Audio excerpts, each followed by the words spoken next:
And that brings us to the part nobody can really ignore anymore: the expectation versus the reality of what the Osmo Pocket 4 actually represents in the current camera market. People forget how unusual this product category really is. It isn't a phone, it isn't a GoPro, it isn't a full-fledged hybrid camera. It sits in this strange middle ground where convenience, stabilization, and portability matter more than sensor size or lens flexibility. And yet, year after year, DJI somehow turns this tiny form factor into something creators genuinely rely on. With the Pocket 4, that pressure is even higher, because the Pocket 3 set a standard last time that a lot of people didn't expect DJI could surpass. And honestly, when you look at the leaks, the FCC filings, and the rumored features, the Pocket 4 feels less like a small update and more like a quiet re-engineering of a device that didn't need one, but is getting one anyway. The big question now is how DJI wants to position this thing. Are they trying to turn it into a compact vlogging tool that pushes closer to mirrorless quality?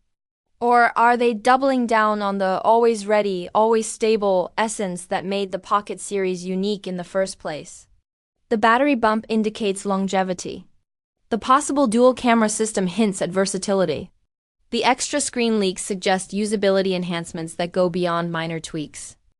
Everything points to an upgrade that is careful rather than experimental, deliberate rather than flashy. What's interesting is how DJI usually behaves before a major launch.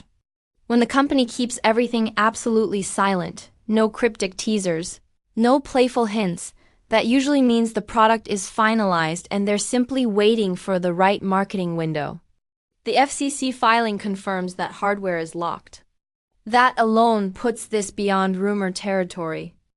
DJI doesn't push a product through certification unless it's ready for mass production. That means the factory lines in Shenzhen are probably already ramping up. The packaging design is likely finalized, and reviewers may even have prototype units in hand under strict NDAs.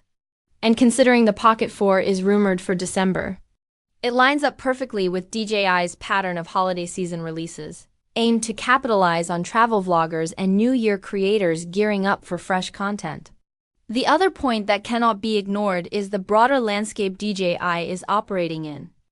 The rise of AI-infused smartphone cameras, powerful computational photography, and stabilized lenses has definitely pressured the Pocket series. People often say, why buy a Pocket when your phone already shoots stabilized 4K and has multiple lenses? But the answer becomes obvious the moment you hold an Osmo Pocket in your hand and walk with it. The mechanical gimbal still outclasses digital stabilization in ways physics simply won't allow phones to match. And creators who shoot long sequences, travel clips, walk and talk segments, or cinematic motion shots know that the Pocket gives them footage that just feels smoother, more natural, more dynamic. If DJI can improve sensor quality even slightly, add HDR consistency, improve low light, and refine face tracking, the Pocket 4 could easily carve out a space where phones still can't compete. Another interesting component is DJI's shift toward integrating more AI-powered features across their ecosystem. From gesture recognition in drones to automated editing in their apps, DJI understands that creators want to shoot more and edit less. So if the Pocket 4 introduces smarter subject tracking, auto composition, automatic horizon leveling on the gimbal, improved motion lapse presets, or even a more intelligent voice-controlled mode, that alone could become a major selling point. It's also possible the Pocket 4 will get better color profiles, something closer to the D-Log-M used in DJI's drones. If that happens, color grading Pocket footage alongside drone footage becomes dramatically easier, which is a huge advantage for travel vloggers and filmmakers shooting hybrid workflows. Then there's the pricing question, something everyone is watching closely. The Pocket 3 launched with a premium tag, especially the Creator Combo. If DJI decides to keep the Pocket 4 in that same range, or raise it slightly due to the dual camera system, some people will hesitate. But if they somehow manage to keep it at the same price and offer a noticeably better feature set, the Pocket 4 could become one of the most popular compact cameras of the year. DJI tends to price aggressively when they feel confident in a product's appeal. And given the Pocket series has no meaningful direct competitors, they hold a unique advantage. And all of this leads to the final stretch, the countdown to the official announcement. Everything suggests DJI is preparing for a strong launch window. Retailers are quiet, which often means stock is already in warehouses under embargo. Firmware polishing happens right around this time. Marketing teams finalize promo videos. Influencers record their first impression clips. DJI usually drops a teaser about a week before the announcement, then unleashes a flood of videos on launch day.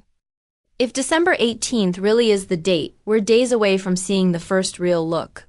So what should people realistically expect? Not a complete redesign, the FCC shape outline already confirms that. But a refined, more powerful, more battery-efficient Pocket.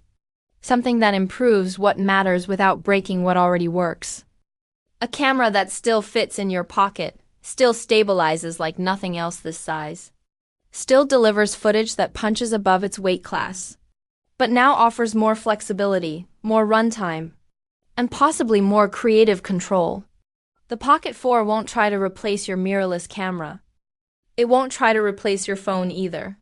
Instead, it will likely sit in the same beloved place the series has occupied since its first generation, a tiny, reliable, go-anywhere filmmaker's tool that captures moments with ease, simplicity, and mechanical precision. And in the end, that's the charm of the Osmo Pocket line. It's not about specs alone. It's about the experience, the feeling of pulling out a tiny device, hitting record, and instantly getting footage that looks like a stabilized cinematic shot without any setup, without any rigging, without any balancing. Just pure simplicity wrapped in professional stabilization. If DJI leans into that philosophy with the Pocket 4, then the next few weeks could be very exciting for creators everywhere. Until then, all we can do is wait for DJI to push that final button and make it official. And trust me, when they do, the entire creator community will be watching.